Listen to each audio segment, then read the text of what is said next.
Entre 500 et 800 camions pour la construction d'un rond-point, 25 pour un logement.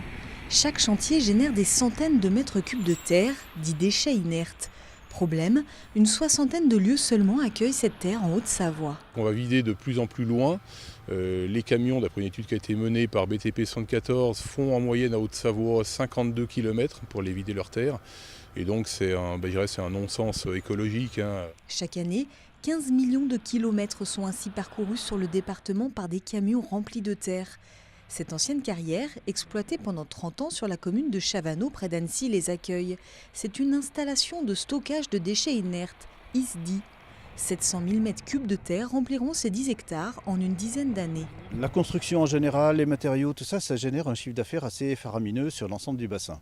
Il faut que dans ce chiffre d'affaires, chacun retrouve une petite part et je pense que la nature y trouve quelque chose. Il y a ici des associations qui font des actions pour la protection des oiseaux ou des batraciens.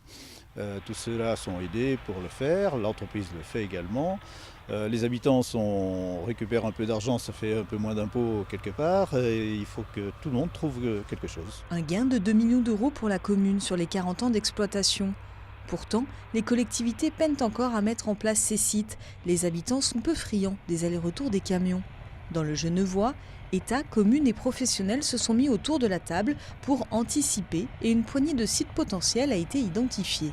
Entre 2015 et 2017, aucun dossier d'ISDI n'a été accepté et même déposé. Donc voilà, c'est un vrai challenge que de rattraper ce temps-là, d'anticiper le futur. Il y a des projets importants, très importants, non seulement de logements individuels, on parle souvent au logement individuel, mais aussi à des équipements collectifs, écoles, salles des fêtes, grands projets commerciaux ou autres, qui vont engendrer des besoins. Et si on n'anticipe pas, on va à l'encontre de tout ce qu'on veut faire pour sauver la planète et avoir un environnement durable. L'État pousse aussi les architectes et professionnels à intégrer ces déchets dès le début du chantier. L'objectif, creuser moins et surtout mieux recycler ces mètres cubes de terre sur place grâce aux aménagements paysagers par exemple. 25% des déchets inertes ne sont aujourd'hui ni recyclés ni valorisés.